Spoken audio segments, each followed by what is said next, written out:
octava edición ya, es decir, por 8 semanas, increíblemente, y todavía no me aburro, Daniel Biotto, de ti.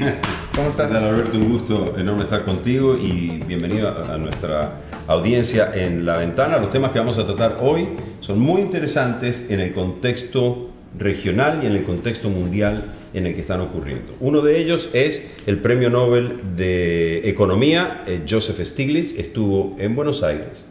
De algún modo dijo que lo hecho en Argentina por el gobierno de los Kirchner desde 2002, después de la crisis, en adelante hasta 2008-2009, es lo correcto, es decir, no ajustar hacia abajo. Y eso lo puso lo proyectó internacionalmente a lo que está ocurriendo con Europa, y es lo que vamos a debatir ahora, si los ajustes se deben hacer hacia abajo o se deben hacer hacia arriba, y es la gran diferencia de opiniones que hay entre Alberto Padilla y un Premio Nobel de Economía, que es lo que vamos a conversar enseguida. El otro tema es Julian Assange, que está dentro de la Embajada de Ecuador en Londres, pidiendo asilo, ya lo pidió, fue aprobado, y están viendo cómo negociar un salvoconducto para que él salga, mientras que Gran Bretaña lo quiere sí o sí extraditado a Suecia para ser enjuiciado por problemas o por un escándalo sexual. Pero bueno, detrás de esto también está la intención de Estados Unidos de poder juzgarlo aquí por filtrar miles y miles de documentos de inteligencia de Estados Unidos. Stiglitz. Lo dejo en sus manos. Stiglitz. No, bueno, a ver. ¿Ajuste hacia arriba o ajuste hacia abajo? Claro, a ver. Aclarando de nuevo que Stiglitz es un premio Nobel de Economía y yo no tengo ni siquiera una licenciatura en Economía. Muy bien aclarado. Hay que aclarar eso. Eso no quiere decir que algún día me pueda sacar el premio Nobel de Economía. Ojalá, ¿no? Que sí. De economía familiar. Soy un mago para estirar los dólares. Pero, a ver, yo creo que hay que leer bien el mensaje de Stiglitz. Primero que nada, el ajuste hacia arriba o ajuste hacia abajo. Justamente esa es la discusión en este momento en Europa, precisamente. Porque las denuncias son, señores, ¿cómo es posible que para poder salir de esta crisis tan profunda en la que estemos, las medidas y las resoluciones nos vayan a causar hundirnos más en las crisis? Ya le hemos hablado aquí en La Ventana incluso, Daniel. Aquí hay un punto. No, hasta ahora no existe una manera ortodoxa de poder salir adelante sin hacer ajustes. No puedes hacerlo. Y a mí me gusta ponerlo en el tema personal. O sea, para tú, que si tú estás endeudado con tarjetas de crédito, estás endeudado con el crédito de la casa, del automóvil y debes muchísimo dinero, para poder tú salir adelante tienes de dos maneras. O decir, ¿cómo decirlo? Porque lo que es correcto en México no es correcto en el resto de América Latina. Decir, o se friegan todos, como decimos en México, es decir, o se joroban todos. Al caño con todo, yo no le pago a nadie y de aquí borrón y cuenta nueva. O tengo que hacer ajustes, que eso es lo que te dice incluso la moralidad, es la que te dice. Yo me metí en este hoyo, yo fui el que empecé a pedir préstamos, yo fui el que no supe manejar mis finanzas, ahora yo soy el que me ajusto, vendo mi coche, dejo de usarlo, comienzo a comprar en supermercado más barato, ropa más barata, etcétera, para ajustar, para poder salir adelante y pagarle a todos mis deudores. Eso es lo que la ética, incluso moral, y la lógica y la matemática te dice. Y eso es lo que dice Stiglitz, y es donde viene el debate también en Europa. El punto más interesante... Es donde Argentina entra en juego. Claro, el punto más interesante que viene aquí creo que son dos cosas, y rescato de lo que dijo Stiglitz en Buenos Aires. A la hora de hacer un ajuste o a la hora de enfrentar una crisis tan seria como la que tienen algunos países en Europa, o como la crisis que vivió Argentina, un país que se desmoronó por completo, es ajustar o inyectar dinero, ¿sí? Entonces él dice que estas crisis no se deben enfrentar con ajuste, sino incentivar inyectándole dinero a la economía, no emitiendo dinero, es distinto, pero es buscar la manera de inyectarle dinero a la economía. Y aquí está el modelo que él plantea, el modelo de Argentina, que fueron 5 o 6 años donde el gobierno de los Kirchner inyectaron billones de dólares con asignaciones universal por hijo, asistencia a las clases más desprotegidas, o las que habían quedado completamente planchadas por la crisis. Es ahí a donde fue el dinero a parar. Y eso es lo que ellos dicen, y también lo dice Stiglitz, ha generado una reactivación de la economía. Pero ¿cómo? Llevado esto al contexto europeo, es hablar de ajuste económico o de inyectarle nuevamente dinero a la economía, para que la gente pueda empezar a tener otra vez capacidad de compra y pueda volver a comprar y pueda reactivarse la economía. El gran problema y la gran incógnita, incluso hasta de los modelos económicos, Daniel, y justamente de esto que estamos hablando también, de este problema que estamos hablando, la gran incógnita es, sí, perfecto, ¿de dónde sale la plata? Sí, inyectar dinero, suena perfecto, claro, vamos a inyectar dinero. ¿De dónde sale la plata? ¿De dónde salió la plata de Argentina para inyectar dinero? Salió de no pagarle a los deudores. Sí es cierto, es mejor inyectar dinero que hacer ajustes, claro, pero ¿de dónde va a salir la plata? ¿No? Entonces, los países de Europa tienen dos opciones. O que la plata te la dé Alemania, o que hagas un default y ese dinero entonces lo uses para... Pero ¿a dónde va a parar la plata? Va a parar a los bancos. Y lo que dice Stiglitz es que esa inyección de dinero, en vez de ir a parar a los bancos, tiene que ir a parar a la gente. Es decir, la economía de Estados Unidos en este momento se encuentra creciendo muy poco, menos de lo que se pensaba. El plan de rescate del gobierno de Obama para amortiguar la crisis inmobiliaria que se produjo en el país, ¿a dónde fue el dinero? Bueno, en el caso de fue Estados parar a los Unidos, bancos. sí. En el caso de Estados Unidos, sí. En el caso de México, de la crisis del tequila en México, ¿a dónde fue a parar el dinero? La gente, no, totalmente. O sea, el dinero fue para la gente. Sí. Y se reactivó la economía. Como manejo de crisis, el manejo de crisis de México y otros países de América Latina estuvo mejor que el de Estados Unidos. Digo, esa inyección de dinero en la gente y no en las instituciones o en los bancos, ¿reactivó la economía mexicana o no? Eventualmente sí, claro. Pero aún así hubo muchas penurias. Bueno, aún así hubo mucho problema. Bueno, por supuesto que va a haber problemas porque estamos hablando de crisis. Y ese es el punto. ¿A dónde va a parar el dinero? ¿A dónde va a parar estos billones de euros que el Banco Central Europeo le está enviando a Grecia y le está enviando a España? ¿A dónde va a parar eso? ¿A los bancos? ¿Por qué no van a parar al bolsillo de la gente? ¿Por qué no permitir a la gente reactivar su economía personal? Es cierto, pero también uno de los puntos para que vaya a parar parte del dinero a los bancos, para que los bancos puedan tener dinero para seguir prestando. El problema es que no prestan, Alberto Padilla. El problema es que el dinero se queda en los bancos. Aquí en Estados Unidos hay miles y miles de personas que siguen yéndose a la bancarrota, que siguen perdiendo sus casas por parte de los bancos. Los bancos tienen el dinero que les dio el gobierno central en Washington para asistirlos por la crisis inmobiliaria y no están ayudando a la gente. Lo que más me gustó, y la plática esta de Stiglitz está en YouTube, ustedes la pueden buscar, busquen Stiglitz en Buenos Aires o Stiglitz en Argentina, es cómo al final Stiglitz, hablando de la manera en que Argentina resolvió su problema de deuda allá en el 2001, ¿no? Que fue con el default y que pudo lograr crecimiento, como él termina diciendo, él dice, bueno, el salir ya, el haber arreglado tu problema de deuda no garantiza que tu futuro va a ser brillante. Después tienes que tomar medidas para que después puedas seguir saliendo adelante, ¿no? Y ahí es donde más o menos a toda la situación presente de Argentina. Pero las conclusiones que las saquen ustedes es que buscan la plática en YouTube. Y creo que va a ser un gran debate para los economistas. ¿Qué es lo que están haciendo los economistas hoy? Debatiendo con la situación en Europa, con el ejemplo de lo que ocurrió en Argentina, el único país que se ha ido a un default gigantesco como es, y por eso lo toman como ejemplo.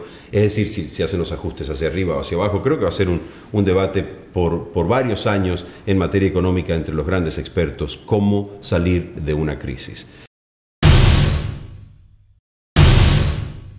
El otro tema es Julian Assange, está dentro de la Embajada de Ecuador en Londres, pero el Foreign Office amenazó a Ecuador con entrar a la embajada y detenerlo. ¿Por qué? ¿Sabes por qué? Sí, sé por qué. ¿Por qué? Porque está pedido de extradición hacia Suecia. Sí, pero las embajadas son territorio del país. Sí. La Gran Bretaña alega alguna legislación una ley que solamente la conocen ellos, que fue promulgada en los años 80, donde si hay una persona que está... si se comprueba que la embajada está siendo usada para otros propósitos que no sean los diplomáticos de un país, el país anfitrión puede tomar... Pero es muy serio eso, es muy serio, y le han llovido las críticas hoy a Londres por la decisión que ha tomado el Foreign Office de amenazar a Ecuador con entrar a la embajada. Bueno, ¿y tú qué opinas de todo eso? De la FAIR, la Assange y la otorgación del asilo político en Ecuador, y etcétera. Hay una gran contradicción en esto. Es Ecuador, es el presidente Correa, que tiene una pésima relación con la prensa independiente en su país. El que le da asilo a un hombre que se ha transformado en un emblema de la libertad de expresión, sobre todo de la libertad de expresión en Internet, ¿no? Entonces, ¿qué es lo que hay detrás de esta decisión del presidente Correa? tal vez un interés de tener un impacto político y electoral, que se avecinan las elecciones en Ecuador y todo parece ser que va a ser el que va a resultar ganador en las elecciones. Toda la oposición junta en Ecuador no llega al 25% o al 20% del electorado. El presidente Correa tiene más o menos el 49%, según las encuestas que hay hoy. Pero digo, podría ser que está buscando un impacto electoral interno con esta decisión del presidente Correa. No lo estoy afirmando, es una de las teorías que se manejan en los medios de prensa. Lo cierto es que para mí hay una gran contradicción, ¿no? Totalmente, absolutamente. Este también es otro caso que se puede ver por multiniveles. Yo creo que esto hay que bajarlo al nivel de la objetividad y hay que ser objetivos. Hay que manejarnos con la información concreta que se conoce de estos casos, ¿sí? Hay que ser puramente objetivos, ¿sí? La razón por la cual Ecuador teóricamente le está otorgando el asilo político a Assange es porque en teoría es perseguido por Estados Unidos y se teme por sus derechos humanos. Hay que ser claros, no hay ninguna información oficial que diga o que haya dicho o que se sepa o que mencione que Estados Unidos está buscando a Julian Assange. No existe. Hasta que la filtre Wikileaks. Bueno, pero no existe. Estados Unidos, por supuesto, se ha manifestado enojado con lo que pasó con Wikileaks y metió a la cárcel al tipo que le entregó a Assange los documentos, que era un ciudadano americano. Ese tipo está en la cárcel en este momento. Y Estados Unidos se ha declarado molesto con lo de Assange, pero jamás ha dicho que lo persigue, ni ha lanzado una acusación oficial, ni es perseguido por la justicia estadounidense en lo más mínimo. En lo más mínimo. Ahora, Assange es perseguido por la justicia, es requerido por la justicia de Suecia. Señores, ahora resulta, después de que todo el planeta y Ecuador en muchos sentidos, los países socialistas del siglo XXI, primero que nadie, ha venido admirando el modelo económico de Suecia durante tanto tiempo y ahora resulta que ya no podemos confiar en Suecia. Yo hubiera creído y toda la vida creí que si había un país en el que podíamos confiar de su justicia, era Suecia. Si no podemos confiar de la justicia sueca, ¿de quién vamos a confiar ahora? ¿Me explico? Y en Suecia se le requiere para que hable, para interrogarlo por un asunto de violación sexual. No existe absolutamente ningún elemento, no existe en escrito ni en Wikileaks, de nada, algún elemento que haga pensar que Estados Unidos está detrás de las acusaciones de violación en Suecia. Lo quiere para juzgar aquí, ¿cómo que no? En Estados Unidos no. Claro, no, sí. señor, no, señor. Sí, Eso, señor. no, señor. Todas son especulaciones de la prensa, Daniel. Todas son conjeturas de la prensa y por favor, métete a buscar. No, aquí en Estados Unidos, Julian Assange no ha sido perseguido. El gobierno abiertamente está molesto, pero no tiene acusaciones contra él, no lo están persiguiendo. El único gobierno que lo está requiriendo es el de Suecia. Ahora, lo que debió haber hecho, apegado a derecho, de Ecuador es, ok, Julian Assange, yo temo efectivamente por Estados Unidos que te vaya a hacer algo, tengo razones para temerlo, pero primero ve a arreglar tu asunto legal con Suecia, que no tiene nada que ver con Estados Unidos, y si se comprueba de que tú estás libre de delitos sexuales, entonces ya te vienes y yo te protejo de Estados Unidos.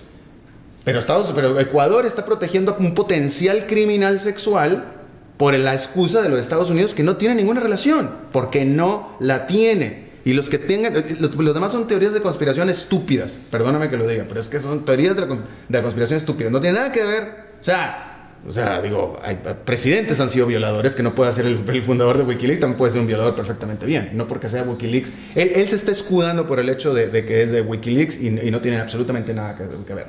Otro nivel en el que se maneja esto es, la verdad es que nadie se puede explicar a nivel diplomático, a nivel legal, a nivel de relaciones internacionales, nadie se puede explicar el proceder del Rafael Correa. O sea, no hay ningún bien posible y por el contrario que esto le pueda hacer al pueblo ecuatoriano, ninguno. Y por supuesto el hecho de la ironía, ¿no? Que nadie menos que el perseguidor en Latinoamérica casi número uno de periodistas, el propio director del diario El Universo, tuvo que pedir asilo político en Panamá por ser perseguido por Rafael Correa, quien le quería quitar $42 millones, es quien ahora le da asilo político a Assange precisamente por la libertad de prensa. Digo, sí, hay contradicción, pero también creo que hay elementos suficientes sin entrar en la especulación para pensar que Estados Unidos tiene mucho interés en poder traer a Estados Unidos y juzgar aquí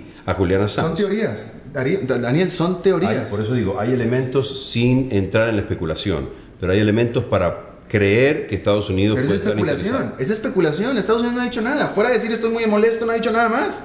No ha dicho nada más. Nadie lo está persiguiendo judicialmente, nadie lo persigue, nadie lo ha acusado nada más que de violación en Suecia. Eso es, por eso es que tenemos que distinguir lo que es realidad, lo que es hecho y lo que son conjeturas de la prensa y populares y de las redes sociales. Declaraciones de personas no existe ninguna en Estados Unidos de que la justicia lo requiera, en lo más mínimo. Y esto es importante. Lo que pasa es que hay tanta información que se pierde los hechos, pero los hechos son estos.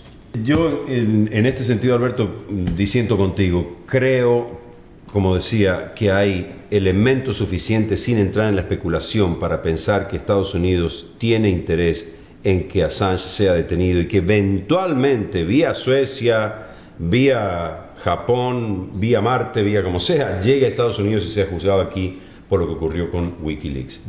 Ese es lo que yo creo. Hay elementos suficientes para poder sospechar que hay algo detrás de todo esto.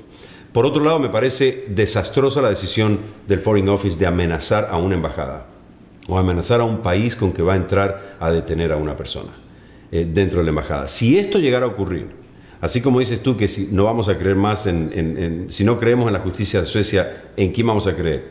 Si Londres llegara a entrar a la embajada de Ecuador a detener a Assange, violando absolutamente todas las convenciones internacionales y todo el aparato jurídico internacional que mantiene la buena relación entre los países, yo creo que dejaría un precedente pésimo en materia de legislación internacional, un ejemplo pésimo de parte de Gran Bretaña, entre muchos otros ejemplos pésimos que da a diario ese país en materia de política internacional, pero digo, dejaría un precedente muy serio en esta materia si ellos llegaran a entrar a la embajada a detenerlo a Assange. Yo quiero pensar que si lo está diciendo Londres, algo debe tener de validez, pero no tengo todos los elementos legales todavía. Esta decisión tan criticada del Foreign Office, Alberto, tiene sus orígenes en un incidente que ocurrió en 1984, cuando dentro de la sede de la embajada de Libia, un diplomático libio abrió fuego contra la gente que estaba fuera de la embajada y mata a un policía británico. En 1987, el Parlamento británico sanciona esta ley en la cual, de la que no se conoce mucho, pero que sí autoriza a sus policías o a sus efectivos de seguridad ingresar a cualquier embajada dentro de su territorio y poder detener a una persona que está perseguida por la justicia. Digo, entre un diplomático libio asesino que abre fuego desde dentro de una embajada, a Assange hay una diferencia muy grande para la amenaza que hizo el Foreign Office a Correa. Totalmente de acuerdo. Yo creo que fue eso, nada más una amenaza. Sería una mala decisión porque si Londres llega a allanar la embajada de Ecuador, se tornaría relaciones públicas o la imagen negativa hacia ellos. Y yo creo que hasta ahora todavía hay un balance ahí en el sentido de que todavía quizá mucha gente todavía piensa que quizá Ecuador, la decisión de Ecuador de darle el asilo a Sánchez quizás no sea una cosa tan positiva. ¿Me explico? Entonces, tornaría para peor la situación. Aquí lo único que yo creo que lo que va a pasar es que va a haber un juego de resistencias, de pulsadas. Yo creo que Assange va a tener que ser ya inventariado como parte del mobiliario de la embajada de Londres, de Ecuador, porque no creo que vaya a salir de ahí, porque no le van a dar el salvoconducto. Eso sí no se lo van a dar. Yo creo que tampoco no va a obtener salvoconducto para viajar a Ecuador. Y esto puede llevar meses, si no años, hasta que se defina o hasta que se llegue a una negociación, o bien que se lo entreguen a las autoridades de Suecia, a la justicia sueca, para juzgarlo, o bien que le den el salvoconducto a Ecuador.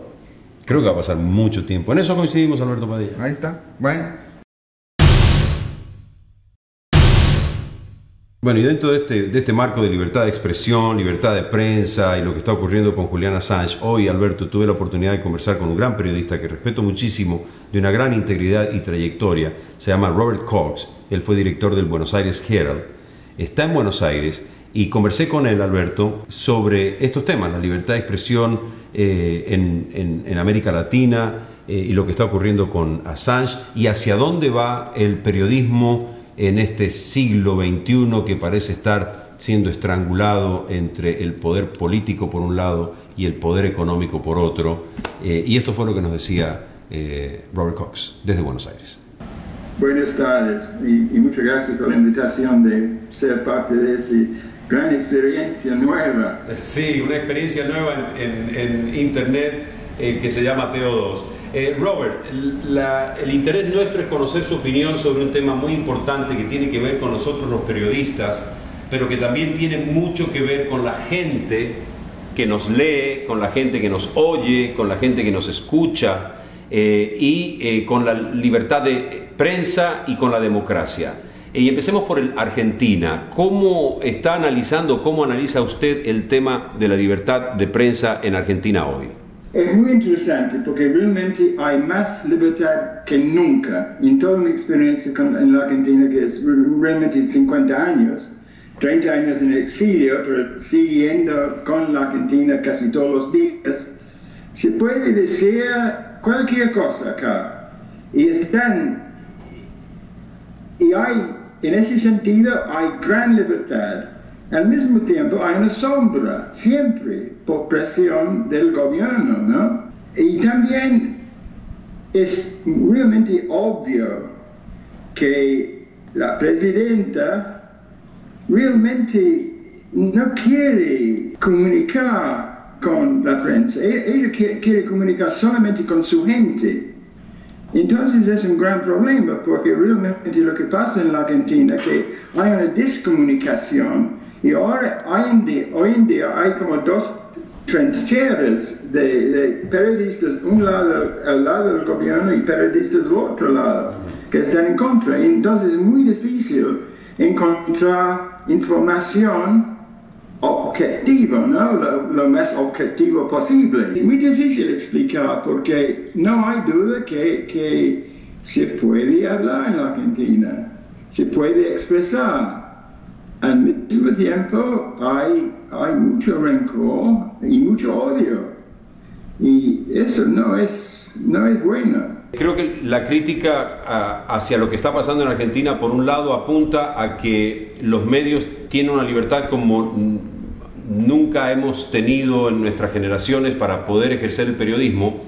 Eso lleva a cierto sector de la prensa independiente a decir cosas que van más allá de la realidad o manipular la información que tienen, y por otro lado al gobierno de tratar de controlar o poner un pie dentro de los medios para controlar de algún modo esa libertad de la que se goza en materia periodística. ¿Me equivoco en eso? El gobierno obviamente no quiere tener tanta libertad. Y yo creo que es bien que los periodistas están tomando la libertad.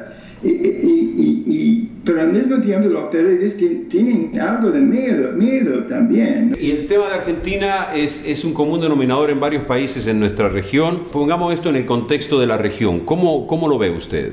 La Argentina es muy diferente de Venezuela. Como dijo una amiga mía, es porque Argentina no es Venezuela. Pero al mismo tiempo, unas veces uno tiene la impresión que el gobierno está de acuerdo realmente con algunas cosas en Venezuela en ese sentido. Es muy difícil porque no es bien claro lo que está pasando. Y realmente es un momento de locura en la Argentina, en mi opinión. Con respecto a la situación que se vive en Ecuador con la posibilidad de que Julian Assange pueda recibir un salvoconducto desde Londres y sea exiliado o se exilie en Ecuador. Un país en Ecuador donde el gobierno también ha tenido una actitud de confrontación con los medios de prensa, sale a defender a un hombre que en muchos aspectos lo consideran un emblema de la libertad de expresión o a la libertad del acceso a la información, ¿no? Qué ironía en ese sentido, porque en Ecuador realmente la prensa está bajo fuego, realmente está muy amenazado en Ecuador. Esto parece ser que no es un conflicto solo en los países latinoamericanos. En Londres, no hace mucho tiempo atrás, un escándalo con un medio de comunicación vinculado con gente cercana al gobierno, escuchando llamadas telefónicas bueno, pasando la línea de lo que éticamente los medios de comunicación o el periodismo puede hacer. Digo, me da la sensación a mí que el periodismo está en jaque en todas partes del mundo, y en jaque por dos razones: los poderes económicos y el poder político. ¿Cómo lo ve usted? Es el poder, es el problema. Y por eso que un programa como eso es tan importante, porque nosotros, hablando así, no tenemos que pensar en los poderes. Podemos hablar totalmente libremente. En Inglaterra lo que pasó era un escándalo en todo sentido, ¿no? Porque la policía estaba en conspiración con Murdoch, con los diarios de Murdoch, de hackear a la gente y seguirlos, y totalmente inaceptable. Afortunadamente ha habido una gran reacción en Gran Bretaña en contra de eso. Yo por lo menos advierto que la gente no está reaccionando en contra de esta situación en la que se encuentra el periodismo, o esa gran oferta de información que se encuentra tan manipulada en este momento, y hay cierta prensa independiente pero que prácticamente no tiene trascendencia o no tiene impacto en la vida de la sociedad o en la vida de la gente. ¿Por qué la gente, me da la sensación que está tan adormecida y no reacciona frente a esto? En Argentina la gente sigue leyendo Clarín y La Nación.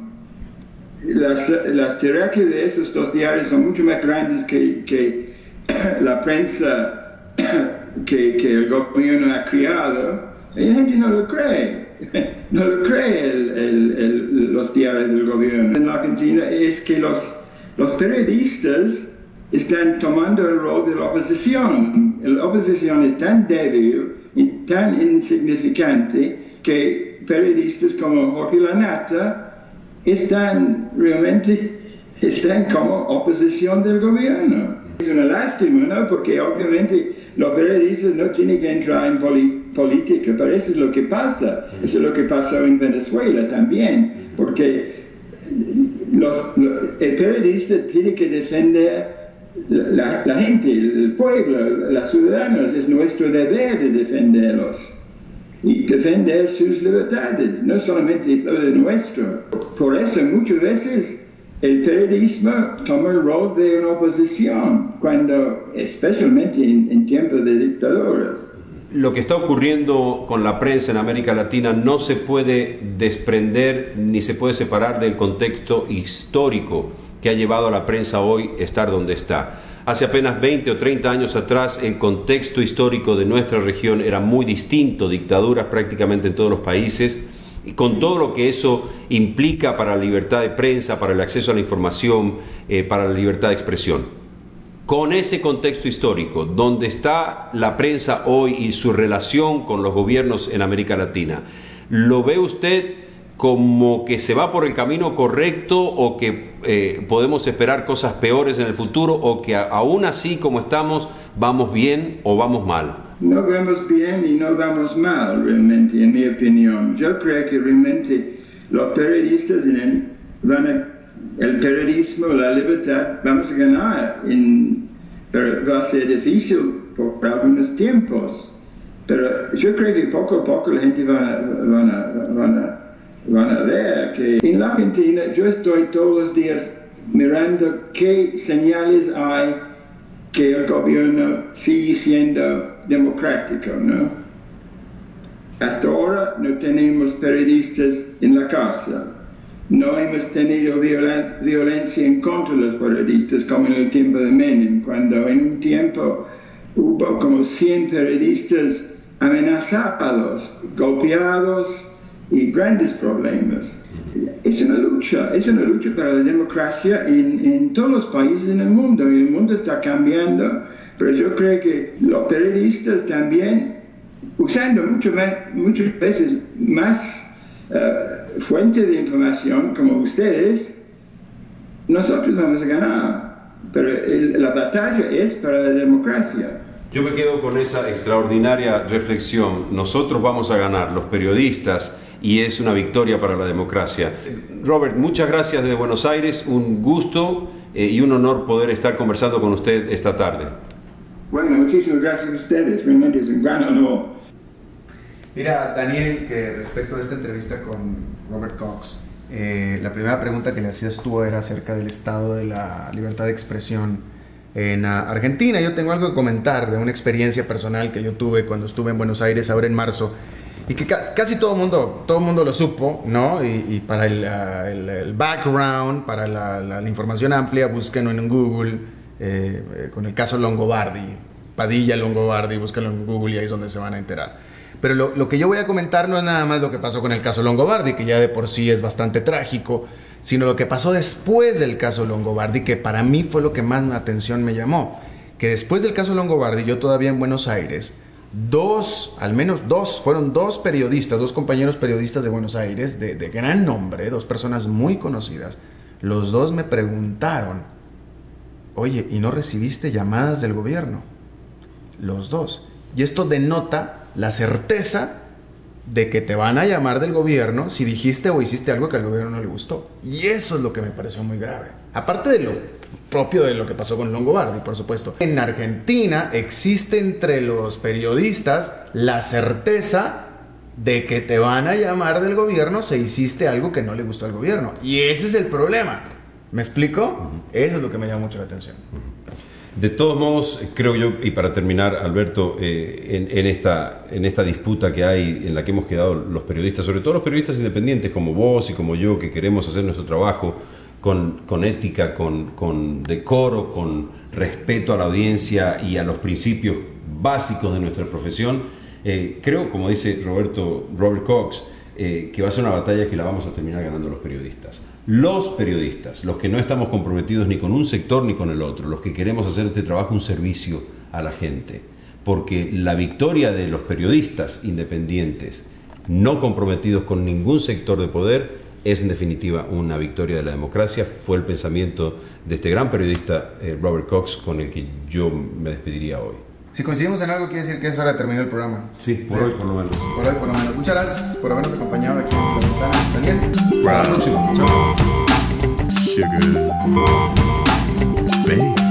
Hey, hey, yeah, yeah, yeah, yeah, yeah.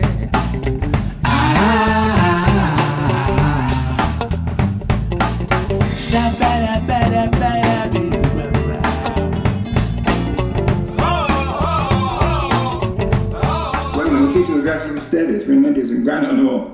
Y yo estaba mirando el programa antes y yo voy a sintonizar TO2. TO2, sí señor. TO2, todos los días para ver. Gracias, muy Robert. Útil, muy útil. Gracias. Bueno, gracias. Muchísimas gracias. Hasta la próxima. Gracias, Robert. Muchísimas Gracias a gracias. ustedes. Que le vaya muy bien, Robert. Igualmente. Chao. Hasta Hasta la luego. próxima. Chao, chao.